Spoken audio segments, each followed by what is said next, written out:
When John Dalton wrote his original 4 postulates of the atom, one of the postulates that he suggested was later shown to be inaccurate. One of the things that Dalton originally stated was that all atoms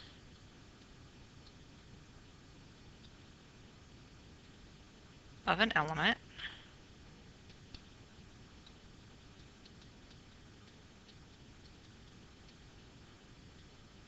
are identical to each other. Well, we now know that that was not a correct statement. So, what is different then about atoms of an element, and how did they figure this out? Well, the first evidence that we had that there was something unusual going on with some atoms was our old friend J.J. Thomson. Now, after Thomson had discovered the electron, he continued doing various experiments. One of the things that he did that was kind of interesting was he was continuing working with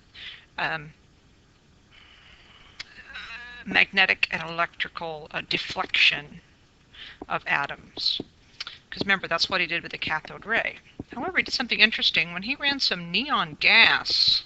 Now these are atoms, these aren't just electrons, and did some deflecting with magnetic fields. He discovered that the neon atoms, he actually got 2 spots where they were reflected. They were deflected at different angles. So this suggested that even though they were all neon, there were 2 different flavors, if you will, of neon atoms. Well, eventually it was determined that what was going on was that for almost all elements on the periodic table, okay, there are at least 2 different types of atoms of the particular element. So where do they differ? Okay.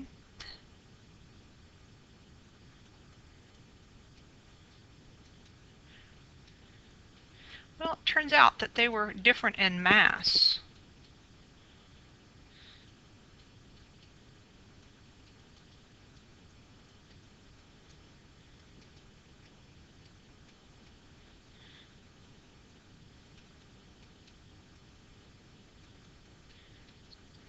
So the term given to these was isotope. Isotope means different form, different place.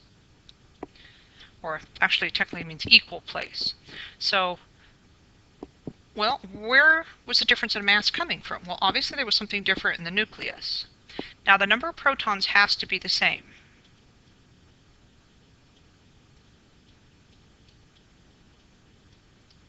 Because protons identify a particular element. So if the protons are different, then it wouldn't be atoms of the same element. So what had to be different? The number of neutrons was different. So these are called isotopes. So if we have 2 atoms of the same element, it is possible that they're not perfectly identical. The number of protons are going to be the same, but there might be some slight variations in the number of neutrons. Now it turns out that it's not a wide variety of differentiation. In fact, that most of the isotopes only come in, there's only certain numbers of neutrons that we find in the different isotopes. Most of them have most elements have 2 different isotopes, but some have a lot more. Some have 3, some have 4, some have 5. That's kind of basically what we see. So how do we note an isotope? How can we write some type of symbolic representation of an isotope that gives us information about not only how many protons are in there, but how many neutrons are actually in there? So the notation for an isotope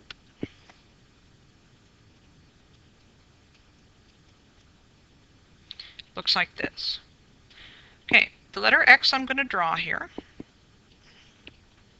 This will be replaced with a symbol of the element. I'll show you some examples. Okay, and then to the left of the symbol, up high, we're going to write the mass number. Remember, the mass number is the protons and the neutrons added together. And to the left and below, we're going to write the atomic number. Remember, the atomic number represents the number of protons as well as the number of electrons. So let's look at an example of what this citation looks like and what information it tells us. Okay, so first of all, we're going to look at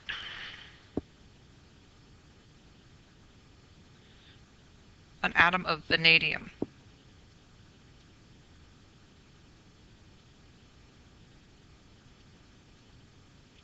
Okay, so this is the symbol V. If you look on your periodic table, you'll see that V is a symbol for vanadium. This is the atomic number here, 23.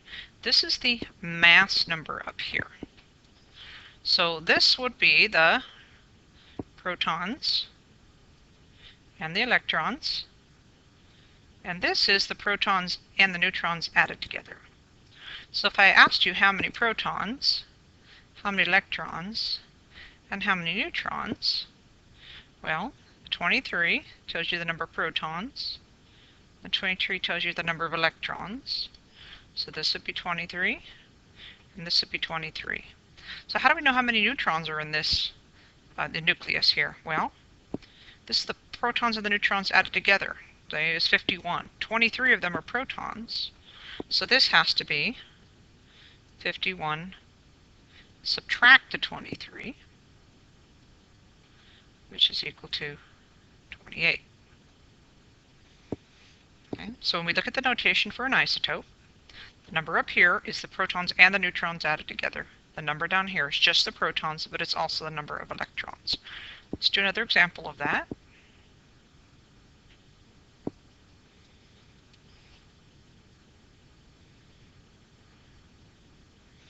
Do cadmium.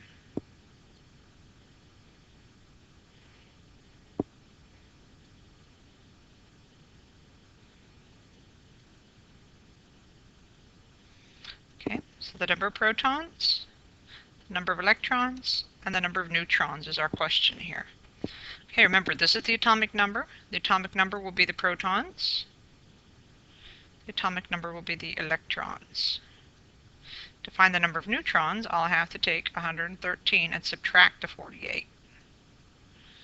And that is, I believe, 65. So that's my final answer.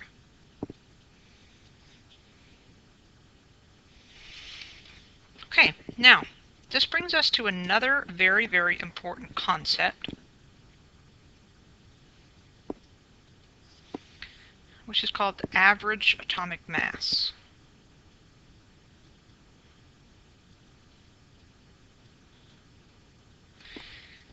Now, I mentioned briefly before that isotopes only occur in specific types of flavors for each of the different elements on the periodic table. Interestingly enough, they are not always, they're not evenly distributed. So for example, let's look at hydrogen. Now, the element hydrogen actually has 3 isotopes. Okay, the first one is hydrogen with a 1/1.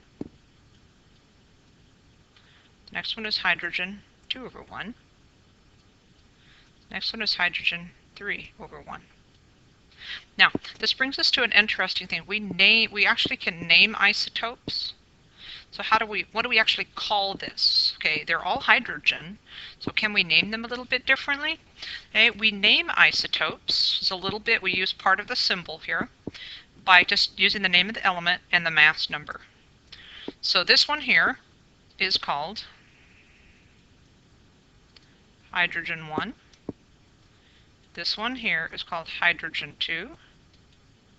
And this one here is called hydrogen 3. Now, in this one, they all have the same atomic number because they all have 1 proton. This one has no neutrons. Okay, because 1 minus 1 would be 0. This one has 1 neutron. And this one has 2 neutrons. Okay, we've never discovered any hydrogen atoms with any other possibility other than these 3.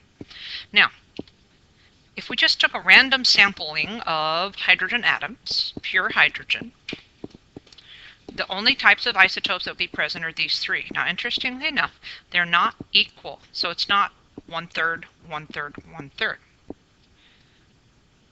Turns out that approximately 95% of all hydrogen atoms are hydrogen 1. Less than 1% are hydrogen 3. So in other words, this isotope is rare. This one is about 4%. So this one is also pretty rare. This one is extremely rare. Now, I have to have a way to talk about, in general, well, how much do hydrogen atoms weigh? Okay. Now, normally when we we look at different things and we say, well, how do we represent the whole group? Statistically, we want to go to something called an average. However, when you learn to calculate averages, you probably learned that you just added up what you had and then divided by the number of things you had. So you'd say, okay, well, this one weighs 1, this one weighs 2, and this one weighs 3. So 1, 2, and 3 add up to 6. And I'll divide it because I have 3 different kinds, and that will give me 2. So that should be the average atomic mass. However, that's not a very good representation because it's not equal amounts of each of these different types of isotopes. So we have to have a different formula to represent, okay, on average, how much do each of these weigh? Okay? So if I put my hand in and I just grabbed out one hydrogen atom, 95% of the time I get one of these. About 4% of the time I get one of these, and every once in a while, 1 out of every 100 tries, I might pull up a hydrogen 3. So I can't say that they're the way like this. This doesn't represent a good average. Only 4% of them are hydrogen 2. So instead I need something called a weighted average. Okay, I need to weight the average, weight my calculation in favor of the most common isotope. So that means that when I find the average mass for hydrogen, it should be pretty close to the one that's most common. This one is 1. So the average atomic mass of hydrogen has to be pretty close to 1. Now it can't be exactly 1 because the other 2 isotopes do exist and they're a little tiny bit heavier. So what's the formula for calculating a weighted average? Okay, the formula for calculating the weighted average or average atomic mass is I'm going to take the atomic mass of the isotope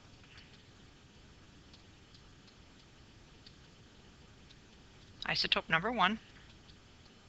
I'm going to multiply it times the percent, what's called abundance.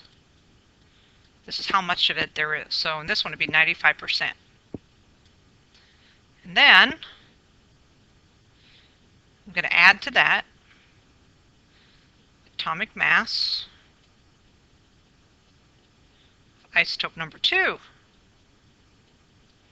times the percent abundance for isotope number 2.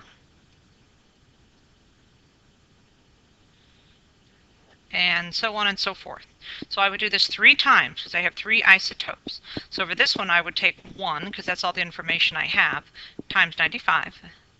And then I would add to that 2 times 4, and then I would add to that 3 times 1. And then I would put the whole number over 100. If I had 2 isotopes, I'd do it twice. If I had 4 isotopes, I'd do it once for this one, once for this one, once for this, and then add all the answers together and divide by 100. Now, remember that we said that protons and neutrons had a mass of approximately 1 AMU. Right. Atomic masses that we're going to be working with show the exact mass of the atom.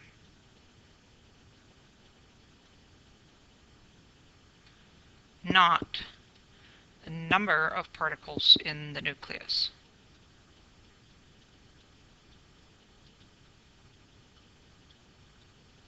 Remember, this is called mass number. It gets a little confusing because the terms look similar. Atomic mass, mass number, and then we've got this average atomic mass up here. 3 terms. related, but they don't mean the same thing. They're not. Okay? Their definitions are slightly different. Okay? The mass number is total number of particles in the nucleus, protons plus neutrons. The atomic masses take into account the fact that they don't say about 1 AMU. They measure exactly how big a proton, exactly how big a neutron is. It turns out that neutrons are actually a tiny bit larger than 1 atomic mass unit, and protons are a tiny bit smaller. Okay. And remember, then the average atomic mass is the answer to this formula, which tells us, say, it's a weighted average. How do we look at all the possible different masses of isotopes or flavors of an element, and then also take into account the fact how they are distributed, which one's most common and which ones are very rare. Well, we have a list of all the average atomic masses. Say, it's called your periodic table. Now, if you look in your periodic table, okay, the average atomic mass is down here on the bottom. It's that little number.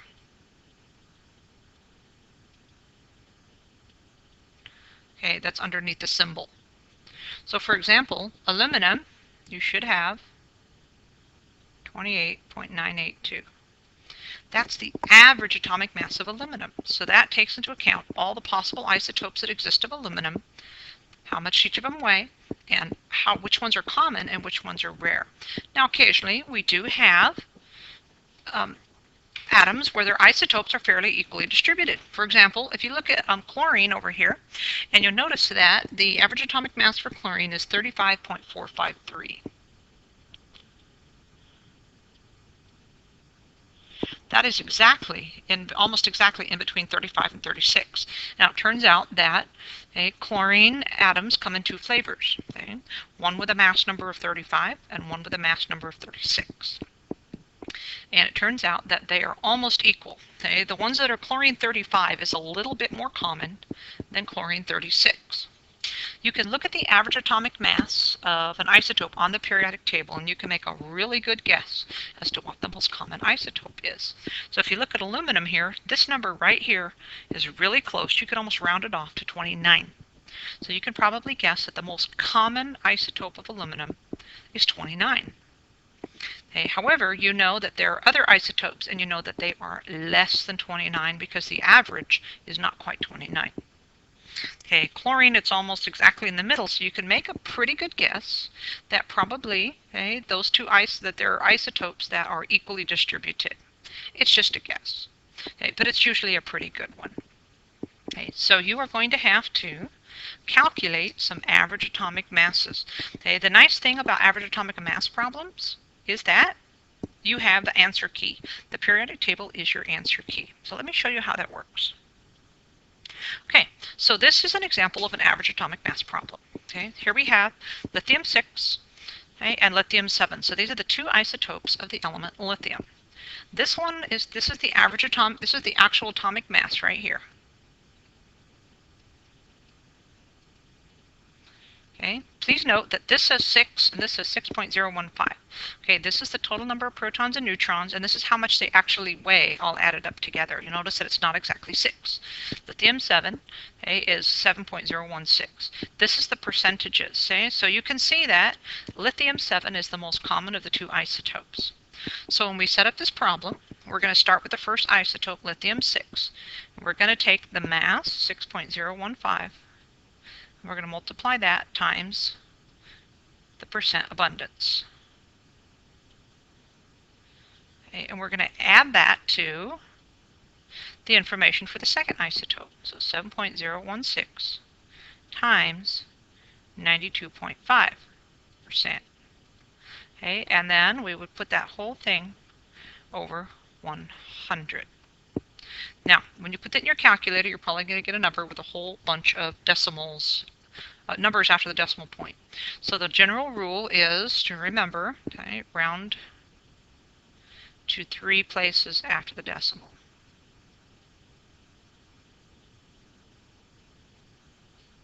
Okay, and when you put this in your calculator, your answer is going to come out pretty darn close to 6.941.